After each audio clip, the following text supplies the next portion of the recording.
Buongiorno,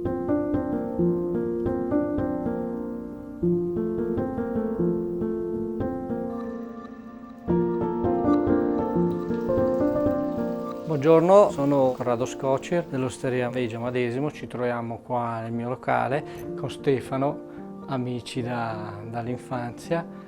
Io sono Stefano Masanti, chef del ristorante Il Cantinone, sempre qui a Madesimo. Allora, ci conosciamo da quando siamo bambini, diciamo i 3-4 anni, ma poi giocavamo a hockey assieme. Però lui più bravo a giocare a hockey, molto più bravo di me a giocare a hockey, tanti ricordi.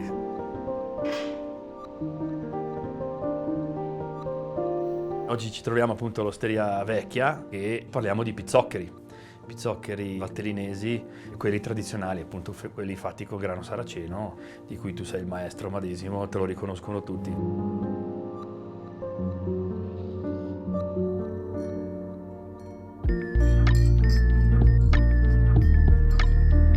Questa è una vecchia osteria del 1781. Di là c'è ancora il tavolo originario dove veniva Carducci a ispirarsi, diciamo. Tutti quelli importanti che sono passati da Madesimo sicuramente sono venuti all'osteria. Il più simpatico Valentino Rossi. Valentino Rossi e tanti altri. Mio padre l'ha presa nel 1969, coincidenza nascevo io, avevo 4 mesi, ha iniziato a fare i pizzoccheri qua e ha cominciato con mia nonna che li faceva a mano perché ovviamente non c'era macchine, non c'era niente. Tutti gli altri ristoranti facevano i pizzoccheri bianchi della Val Chiavenna. Lui allora ha voluto fare quelli neri che al periodo lì non li faceva nessuno, bisognava andare in Valtellina a assaggiarli. Ecco, una precisazione, perché della Valtellina e perché bianchi in Val Chiavenna. Storicamente il grano saraceno in Valtellina è sempre stato coltivato nella zona di Teglio. La Val Chiavenna non si presta bene alla coltivazione del grano saraceno, quindi da noi è sempre stato coltivato frumento. Ragione per cui in Val Chiavenna si fanno le ricette dei pizzoccheri bianchi. Quella tradizionale dei gnocchetti di Chiavenna e quella un po' meno conosciuta dei pizzoccheri di Gordona.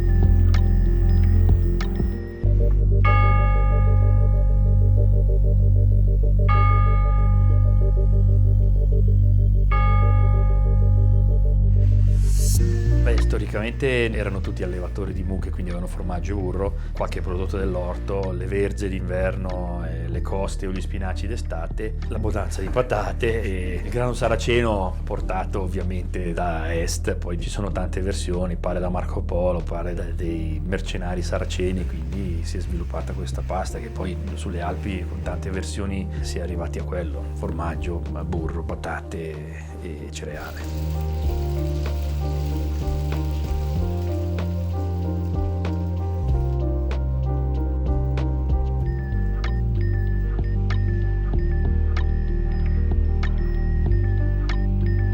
Sicuramente quando lo fai per la famiglia è un conto, quando devi farlo per clienti e un po' di gente diventa problematico prendere il mattarello e tagliarli col coltello, Sì. è dura.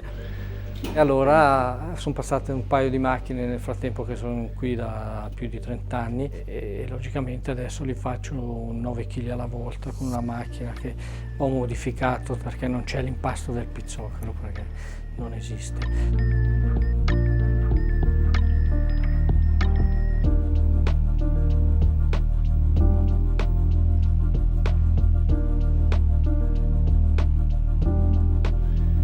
Oggi tuo figlio Nicolò ce li fa a mano, però non con la sì, macchina, sì. Rigorosamente a mano. Per Italia Squisita li facciamo vedere a mano. Come la nonna e il papà, perché all'inizio anche il papà li faceva. Torniamo alle origini. Origine e abbandoniamo le macchine. Esatto.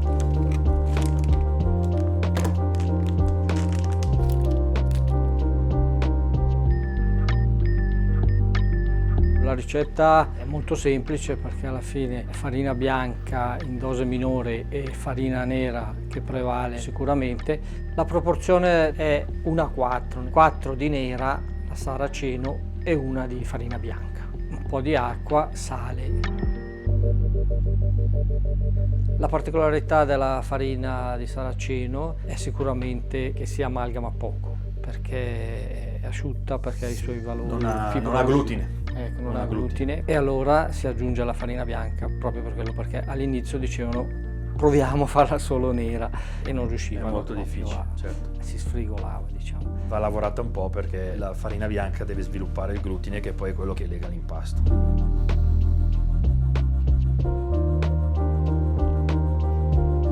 Bisogna impastare per, io dico 3 minuti, ma si vede a occhio finché la pasta è bella amalgamata, che almeno si può farla a palla e si può spianarla col mattarello. Per puntualizzare l'impasto io non lo faccio mai uguale, perché nel tempo la farina, specialmente la farina nera, rende di più, tante volte rende meno. La temperatura anche cambia un poco.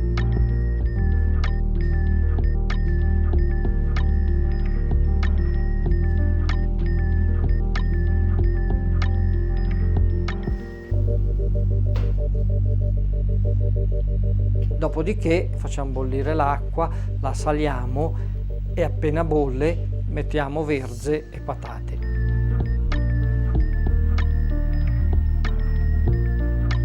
Facciamo bollire per 5 minuti. Nel frattempo andiamo a tagliare l'impasto. Tagliare a tagliatella un po' più fine, non tagliolino ma neanche tagliatella, una cosa media. Vero è anche che è la sua versione dei pizzoccheri. Quando si fanno piatti tradizionali che hanno tanti anni, ogni famiglia poi sviluppa la sua leggera differenza. I pizzoccheri che farò vedere io, i gnocchetti di Chiavenna, ci sarà sicuramente qualcuno che guarderà questo video e avrà da puntualizzare che la nonna li faceva in maniera un po' diversa. È normale. In Valtellina abbiamo l'Accademia del Pizzocchero a Telio, che ha codificato la ricetta dei pizzoccheri ed è quella codificata che più o meno seguono tutti. Poi ognuno ha le sue varianti, in base anche al proprio gusto, ecco. Dopo 5 minuti che le verze e le patate sono in bollitura, mettiamo i pizzoccheri. Li mischiamo col forchettone. Il tempo di cottura è sui un quarto d'ora più o meno, ovvio che le patate è la dimensione che fa la cottura.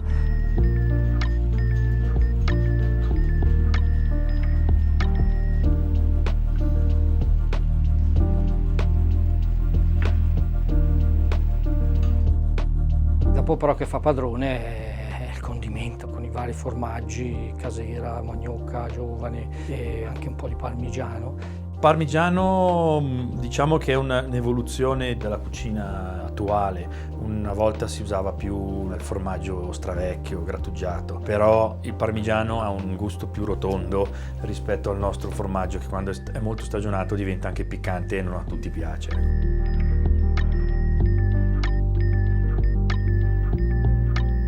Formaggi usi casera, giusto? Sì.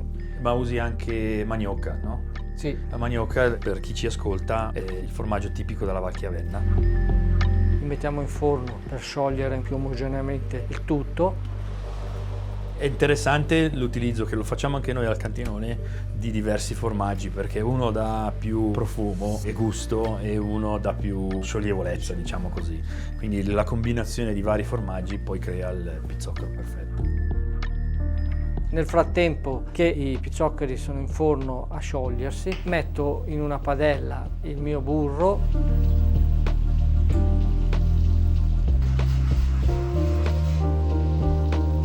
l'aglio e la salvia,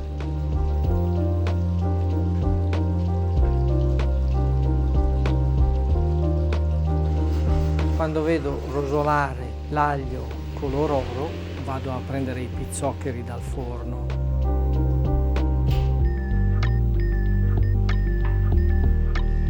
E dopo si fa la sferzata con l'aglio, salvia e burro. Non olio, perché tanti dicono c'è troppo olio. No, l'olio non esiste nei pizzoccheri. C'è burro, salvia e aglio.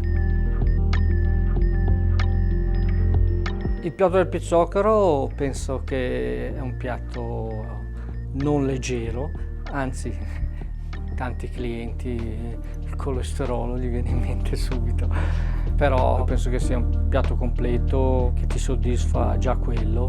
Se tanti fanno il doppio giro di pizzoccheri invece che fare il secondo. Che mangiare il secondo, beh certo, li capisco benissimo. Io ho la fortuna di venire ogni tanto con qualche cliente a mangiare da lui perché mi piace portargli un qualcosa di unico. Quindi quando ho pochi clienti in albergo chiudo il ristorante e li porto a mangiare all'osteria.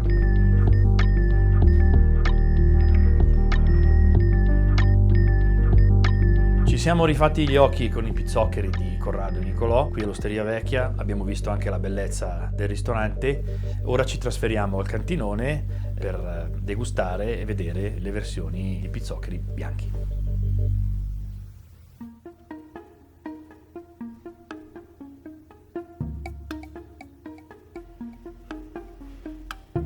Bene, siamo arrivati al cantinone e prima di andare in cucina vorrei illustrarvi il libro Pasta di Italia Squisita, dove ci sono anch'io con tanti altri grandi chef. A pagina 159, guarda caso, ho presentato la mia versione dei pizzoccheri valtellinesi.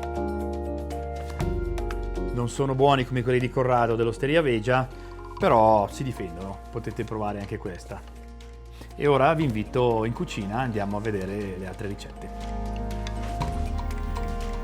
Mia nonna era di Berbenno, provincia di Sondrio, e i miei zii di Sondrio, e il maestro dei pizzoccheri era mio zio Franco Marsetti, prozio, zio di mio padre. Lui non sapeva fare niente in cucina, era professore di ragioneria, negato in cucina, però i pizzoccheri come li faceva lui erano incredibili.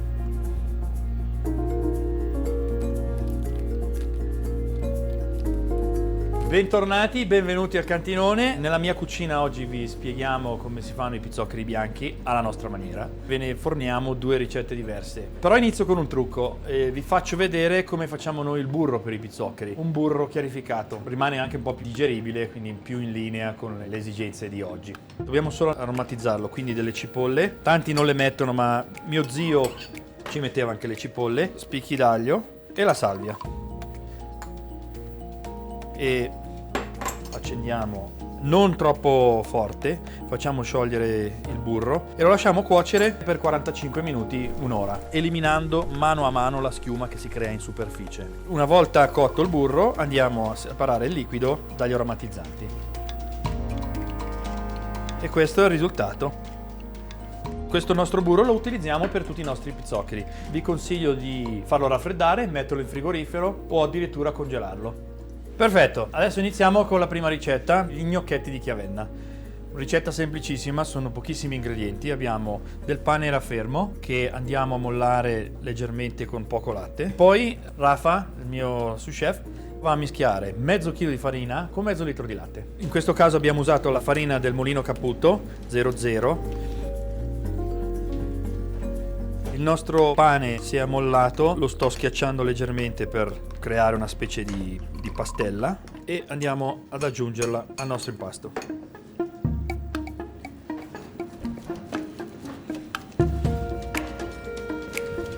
Ora che ha ben amalgamato può aumentare la velocità.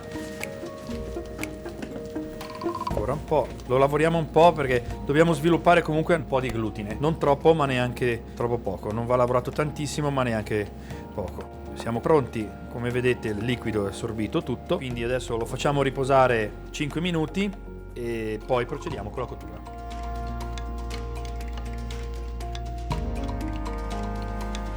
A me piacciono molto fatti al cucchiaio come si faceva una volta. Oggi tanti usano la pentola per gli spezzli, è molto più veloce però è meno romantico, diciamo così. E poi comunque il gnocchetto di Chiavenna secondo me deve avere anche una certa callosità, deve sentirsi in bocca e se sono troppo piccoli perdiamo questa caratteristica. Mettiamo il burro, questo a freddo.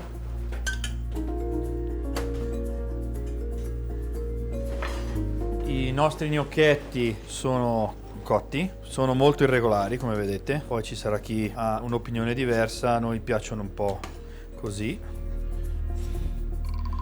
Fuoco basso, un po' d'acqua, quindi aggiungiamo del formaggio casera un po' più stagionato e del formaggio Magnocca un po' più fresco, come diceva anche stamattina il nostro amico Corrado. Sempre fuoco basso e cominciamo a mescolare finché i formaggi non si sciolgono e si amalgama il tutto bene.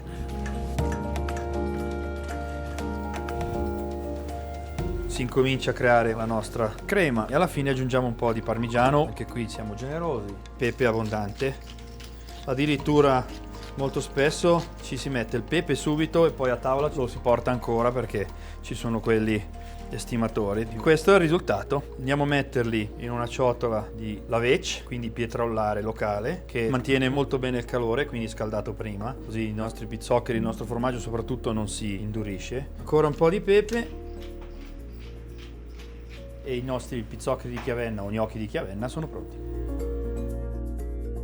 Con il mio braccio destro, Thomas Locatelli, adesso vi proponiamo una cosa creativa. E abbiamo pensato di fare questa ricetta che è una via di mezzo fra i pizzoccheri valtellinesi e valchiavennaschi, la tecnica è quella valchiavennasca, però mettiamo farina bianca, grano saraceno, le patate invece che cuocerle a parte le aggiungiamo nell'impasto degli gnocchetti, mettiamo anche un pizzico di sale, sempre il latte e alla fine il tartufo nero pregiato invernale che cresce anche in Valtellina. Noi l'abbiamo dedicata a un nostro grande amico e cliente che è Mario Sacchi e lui una volta mi ha detto: ma perché non metti del tartufo sui pizzoccheri? Ho pensato che fosse veramente una cosa eretica, ma in realtà abbiamo provato e ci sta. Ecco, lo lavoriamo un po' formando leggermente il glutine e asciugando un po' l'impasto. Quando comincia un po', come in questo caso, a staccarsi dalla pentola, siamo pronti. Perfetto. Ora lo lasciamo riposare 5 minuti. Thomas va a creare i gnocchetti come ha fatto prima Raphael, un pochino più piccoli rispetto a prima.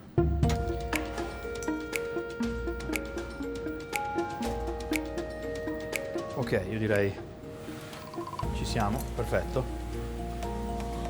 Facciamo cuocere 2 o 3 minuti. Nel frattempo scaldiamo leggermente il nostro burro. Qualche lamella di tartufo qui dentro. I gnocchetti sono venuti a galla. Sono un pochino più consistenti rispetto a quelli che abbiamo fatto prima, valchiavennaschi. E poi andiamo a mettere una spuma di formaggio fatta con panna e il formaggio che utilizziamo per i pizzoccheri fuso. Lo frulliamo, lo passiamo al colino, lo mettiamo in un sifone e creiamo questa schiuma. Passiamo all'impiattamento, quindi andiamo ad aggiungere i nostri gnocchi al piatto, una decina, facciamo abbondante.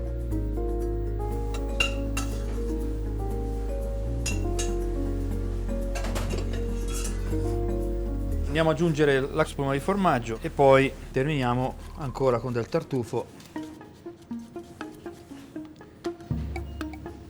Quindi questo è il nostro piatto di pizzoccheri bianchi e neri, spuma di formaggio e tartufo per il nostro amico Mario.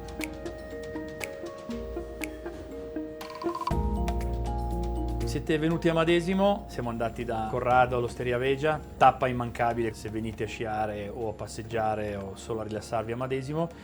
Grazie di essere venuti al cantinone, vi aspettiamo appunto a Madesimo a degustare i nostri piatti. A presto!